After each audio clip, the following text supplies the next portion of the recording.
What's up, everyone? This is Jamie Bateman, your host of the From Adversity to Abundance podcast. And today, what I want to do is take a break from the guest episodes and review the most recent 11 episodes. So this will be our 25th episode, and I'm happy to say we've been consistently putting out content weekly for the last 24 weeks or so. So I'm going to review these episodes 14 through 24 and give you some of my own thoughts and takeaways and lessons I've learned, and might give you some insight into which episodes I recommend you check out in case you happen to miss one or two. And I really hope you all are enjoying this podcast. Quite honestly, I'd love to grow the listener base more than we've been able to. I'm super excited about the show still, and I really am enjoying it. So it really does go a long way if you can like and subscribe and, smash that like button, as my kids used to say. But in all seriousness, if you can share the podcast with your friends and give us a positive review on all your favorite listening stations, that really does go a long way. So that's my one request here is, look, we're putting out this free content. It does take work. It does take money to do. And, if you can just share it with your friends and recommend it to others, that goes a long way. So I'd really appreciate that. Going back to Emma Powell's episode, which was, it was episode 14. That was a really fun one. Emma actually is a homeschooler and a commercial real estate investor, and she's gone through a good amount of adversity, just like all of our guests have, and a lot with family things and some instability with her husband's work, and so excuse me. She's been a guest on over 40 podcasts. She's no stranger to being interviewed. She was on the Bigger Pockets podcast. And we dive into the years leading up to the COVID-19 pandemic, where there's some real struggles kind of surrounding their home life. And it's a really great episode, especially for mothers and women out there who want to get into real estate investing, multifamily investing, and may not know, how to do that. And we talk about big rocks versus little rocks, how Emma goes through prioritizing things, and how her priorities have shifted away from scaling. And I know she started an investment club, which is pretty cool. We talk about her son's autism. We talk about her challenges with raising capital and scaling a real estate business, and then pivoting toward the investment club, like I mentioned, and the importance of communication and how to get away from a victim mentality. I think this is one that's extremely practical that a lot of listeners can relate to in some ways. We talk about the passing of family members, and her husband's unemployment, and like I said, her son's challenges and with autism. And so I think just those three things right there are very relatable for a lot of people. So I think it's a very practical, relatable, yet still inspiring and moving episode for sure. Episode 15 was Marcus Ross. So we talked about his pain and personal pain going through a divorce and separation from his actually, he had two divorces. Marcus is the founder and owner of Ready to Heal Counseling. I believe he's actually since changed the name of his company, so you might want to check on that. Again, we talk about his background and some of the communication issues he had. This one is less focused on entrepreneurship, and it's not focused on real estate. It's focused on primarily, his message is aimed at men going through divorce. And we talk a lot about personal growth and emotional development, how he learned good, bad, and ugly from his parents growing up, and how he's trying to how he had implemented some bad, some negative, patterns in his own life, and how he's trying to change that, and now he's trying to help other people, uh, do better themselves. So he's a counselor, and it was a very enlightening episode, very personal, and he's in Australia, so if you like that accent, that's pretty cool too. So it's definitely one I'd recommend. It's a little different than the the normal guest profile, I guess I'd say, on our show. He's not so much into real estate. He does have his own business, so there is that angle, but he was still working for an employer when we talked to him. So it's more of a personal kind of counselor episode versus entrepreneurship and rags to riches per se. Pretty cool talk we had, though. The next one was very popular. It's actually really close to the most popular episode based on download statistics. And obviously the first episodes have been out longer, so they've got a little bit of a head start for sure. But David Dodge, from drugs and crime to a second chance, and $20K per month from rental properties. David is awesome. He's got so much energy. He's a real estate investor and coach, and talks about how to buy properties at a discount. He's got a lot of experience with wholesaling and the Burr method. So he's in the St. Louis, Missouri area. I really enjoyed connecting with him. We dive into some tragedy and trials that he faced during the first two decades of his life, which, he's learned a ton from, and he kind of got a second chance, and he's obviously made the most of it. He and his business partner, make $20K a month in rental properties, and and he's just such a positive, upbeat guy. I thoroughly enjoyed it, and obviously the listeners, you all enjoyed it as well, based on the numbers that I'm looking at. So again, how to buy at a discount, and how to wholesale or save properties for your own portfolio. That's really what he's focused on.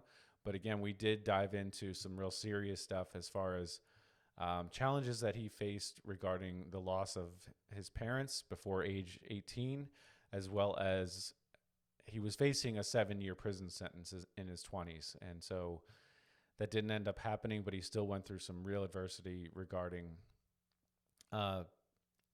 legal adversity based on some criminal activity that he was either involved with directly or surrounded by. And so he's completely turned that around. That's a thing of the past, which is awesome. So that's one of those, highlights the I guess the benefits of our system is giving people a second chance, and he clearly has made the most of it. So I had a lot of fun talking to David. Dan Haberkost was the next episode. He's the CEO of Front Range Land, and we talked about escaping the fear-based scarcity mindset that he grew up with. And I would say we didn't focus as much on deep adversity in this one. It's, again, a very practical episode, and he talks a lot about just having the wrong attitude toward money, and how when he grew up, his family, parents, friends, neighborhood, the surroundings he found himself in looked at money from a scarcity angle, and he's flipped that around, and now he has an abundance mindset. And so, he's super young. He started in real estate at 16. He got started in land investing, which is his primary focus now. I know he does some single family building, I believe, ground up building, if I'm not mistaken. But he started in land investing in his 20s, and has been focused on land and, I guess, wholesaling since then. He has definitely made money his slave, if you will, as opposed to being a slave to money, or at least, putting money in its place and having an abundance mindset over money. And I see him posting all the time about different, travel and hiking and different trips he takes. And he clearly, at such a young age, 26, it's just super impressive, the success he's found at such a young age. He's a super smart guy. Awesome episode. The next one was from Scarcity to Abundance with real estate investor and millionaire immigrant and veteran and author Maricela Soberanes. So Maricela has a phenomenal story. She came to the U.S. And didn't speak English and didn't know anyone. So I can't even imagine, those two things right there. She's been in real estate since 2006, but they started out in single family homes. But in the last, since the pandemic started, in the last 3 years, I'll say, she and her husband their growth has been explosive in commercial real estate. And when I say commercial in this case, I mean, multifamily syndications. And I think if you include their passive investments, they have approximately 2,500 rental property doors. So, her story is amazing. Again, an immigrant, came to the U.S. at age 23, didn't know the language and didn't know anyone. So she ended up choosing to go into the U.S. Navy, and her book is called From Scarcity to Abundance, so it fits our podcast quite well. And so that's actually how I found her, was through her book on Amazon. And having the abundance mindset, she's clearly an action taker. And she and her husband, I see them on social media a good bit as well. They talk a lot about diversifying their real estate and financial portfolios and building generational wealth, and just a lot about mindset. And she also has plans. They've done a lot of medical missions, and she has a plan to go back to Mexico, to her hometown, to do another medical mission, which I think is an awesome way to give back. So really enjoyed that one. The next episode we did, I got a chance to talk to AJ Osborne. AJ is the founder and CEO of Cedar Creek Wealth. His primary focus is self-storage, real estate investing, but we talk about his crazy and unfortunate story regarding his health challenges, where he has nothing to do with COVID, but he got a bunch of vaccines when he was traveling years ago. And it's interesting because, I got flagged. Our Facebook posts and I think Instagram posts about his episode, they were flagged for COVID related, questionable material, which if you actually listen to the episode, AJ's actually pro-vaccine. But what ended up happening to AJ was just incredible. He was paralyzed from an autoimmune disorder that came out of vaccines he was given years ago. And he ended up being laid off from his job in the hospital. This was all around age 33. And so he was paralyzed and on life support from a rare autoimmune disorder. And, let go from his job while in the hospital. His brother ended up moving from Hawaii, if I recall correctly, to take care of him. And, it was extremely touch and go. And he didn't know if he would see his family again, his kids. They didn't tell them what was going on at the time because they were so young. It just, they just didn't have a lot of answers. So he's faced an incredible amount of physical adversity. And then obviously through that, mental adversity and emotional adversity. And it's just an amazing story how he's turned it around, and he created 2 businesses in his wheelchair. He's just a wealth of information, and it's such an inspirational story. I really did enjoy that chat with AJ. He's got a lot going on. He's it's not just his self-storage stuff. He's got his hand in a lot of different things regarding real estate and self-storage and wealth building and technology and but just his perspective is incredible. Obviously he appreciates life now, and I remember him saying he's never had more joy.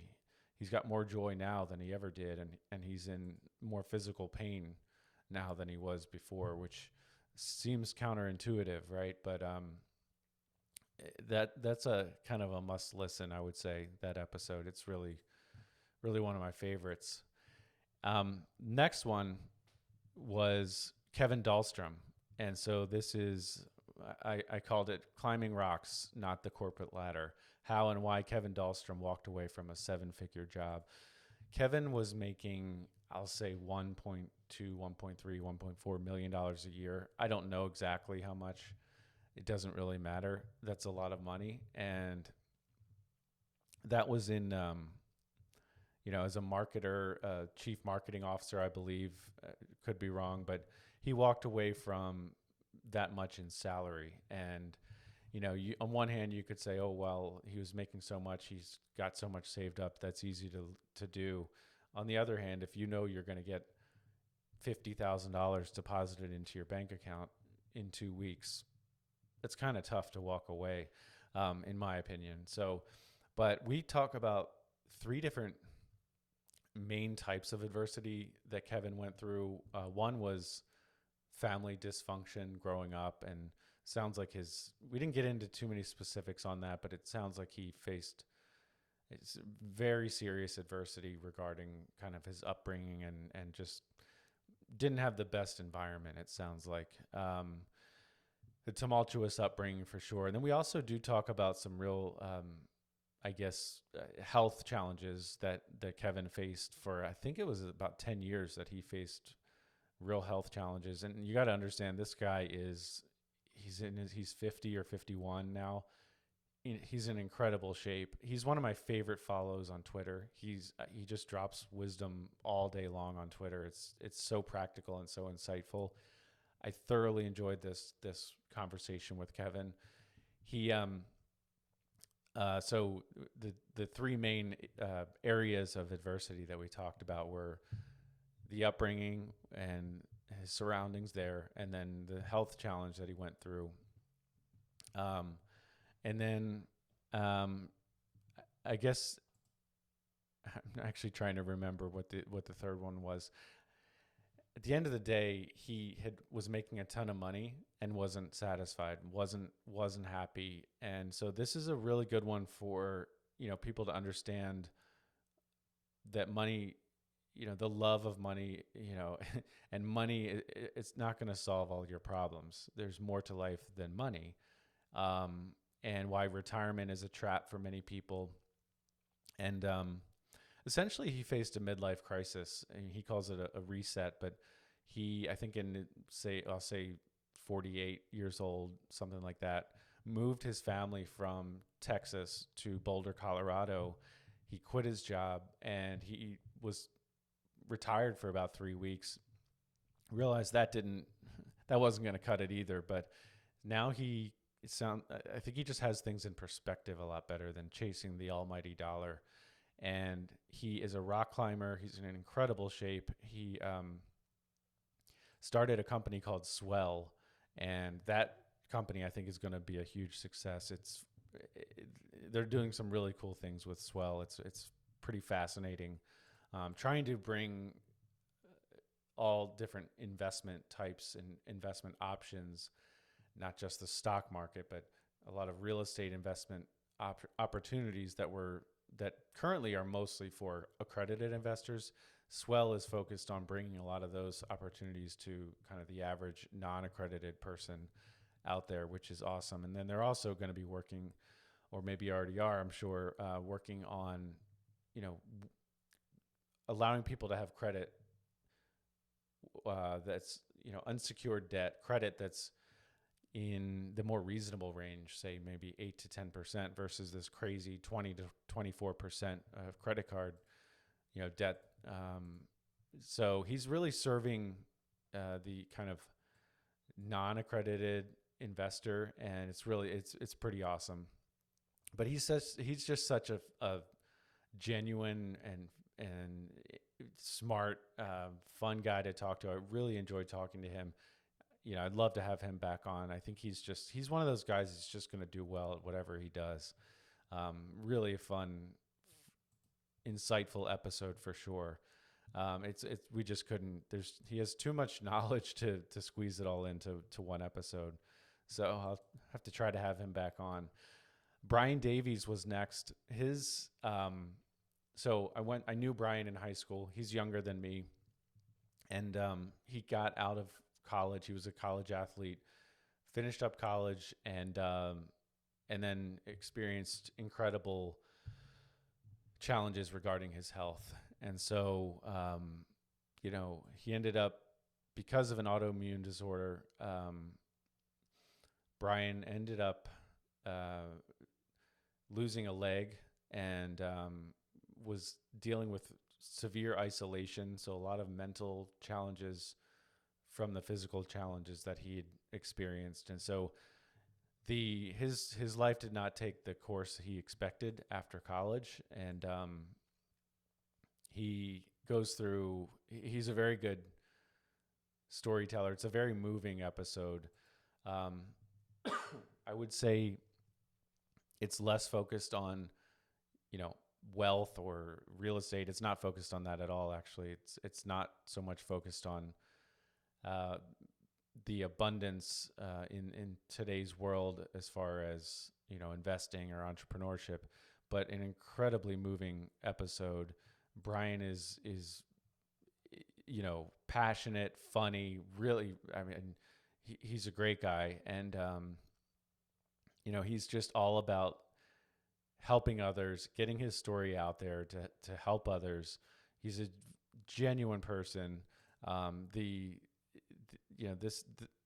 last, I'd say probably 10 years, I don't know exactly, but his life has not, I guess it would be longer than that.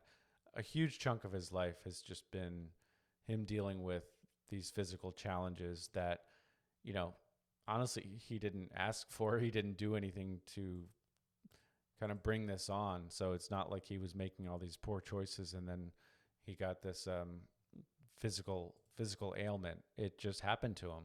And so one key point in that episode is when he talks about, he was speaking with his father about why me, why did this happen to me?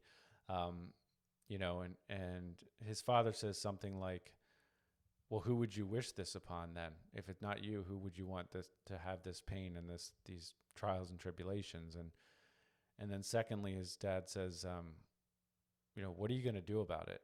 And so I think that really, struck him and that helped him turn things around. I know he's not completely out of the woods with the physical challenges, but he's such a passionate guy and such a good guy. I highly recommend listening to that one. The next episode, I chatted with Brittney Turner, founder of Ariel Group. She went from living in her car to buying an island. And so her focus is so much bigger than mine or most people's, I'll say. And when I say focus, I mean her focus on making a global impact. So she's got 7 different businesses. She was never passionate about real estate, I don't think, but she used real estate as a vehicle to accrue wealth and gain cash flow and build businesses. And her ultimate, goal really was always to make a global difference in a positive way. And so she's either firsthand been involved with or coordinated many missions trips and kind of anti-poverty missions, if you will. She's been highly focused on ending sex trafficking and ending poverty, and building wealth was strictly a means to make this global impact. So yes, it's a rags to riches story, but it's much bigger than that. And so she's, I spoke with her from her, over the internet, but she was on her outside, on her island. And one of her neighbors is Richard Branson. And so it's an incredible success story, just looking at the material success that she's had compared to where she was years ago. Like I said, living out of her car and not being able to, make ends meet, or barely being able to. But this one is just like, it blows your mind, because her mindset is so much kind of bigger and more powerful than what most of us are used to. So she's really all about solving poverty, helping others. I know she now does, organizes kind of trips to her island, and she hosts events there to try to benefit others. And it's pretty amazing. So yeah, rags to riches, but much bigger than that. It's more about a global impact. So it's a must listen as well. The next two episodes, which are the most recent ones, are really moving. As a military veteran myself, I don't really have words. I can relate to some of what these guys talk about, but John Crease is a motivational speaker at Still Standing LLC, and he has a book that he wrote that's, I think it's called Still Standing or something. I'll have to double check that, but he's got a wild story. He was in the Minnesota National Guard, and in Iraq, he lost both of his legs, as well as two close friends. And he talks about this, and he talks about getting a second chance at life, and the adversities he went through from a mental and emotional and physical angle, and it's just incredible. So he also went on to be a part of the Minnesota House of Representatives, which is incredible. And now he's on the Power Trip morning show on KFAN Sports Radio, and he also serves other veterans. Not as much focused, this episode wasn't as much focused on entrepreneurship or real estate, but just mindset and having fun and getting through difficult situations and serving others. I had a lot of fun with John. He's in 6 or 7 fantasy football leagues, and he's a fun guy to talk to for sure. The last episode we're going to talk about here just came out actually today. So when this episode is released, it'll have been 1 week. But Aaron Hale is also a U.S. military veteran. He was in the Navy as a cook for 8 years, and then switched over to the Army because he wanted to be in on the action. And he lost his sight in an IED explosion in Afghanistan. 4 years later, he lost his hearing due to complications from all of that, the explosion. He developed bacterial meningitis. And so now, I interviewed him. He's a fascinating guy. He is blind and deaf, and just the fact that he's able to get through all that is amazing. He's a kayaker, an extreme sports guy, a runner. And then what he did was he ended up creating a company that is called, I think it's eodfudge.com is the website, but it's called Extraordinary Delights. And so it's it's essentially a fudge and chocolate company that's had a lot of success. And then he took those profits and the income and is now focused a little bit more on real estate. So we do talk a good bit about his real estate investing and real estate business. Super smart guy. I really enjoyed that conversation. Also very funny. And see, he keeps you on your toes with his humor. And I really hope to keep in touch with Aaron. I thoroughly enjoyed that episode. So as you can tell, I've enjoyed all of these episodes. I'm hoping this also adds value to you. And again, please do like, subscribe, share, give us 5-star reviews. It really does go a long way. We're truly hoping to impact as many people as possible and get the the word out about facing adversity, overcoming adversity, getting to abundance. And, that looks different for everyone. But ultimately, I'm just trying to inspire people and add value. Thanks all.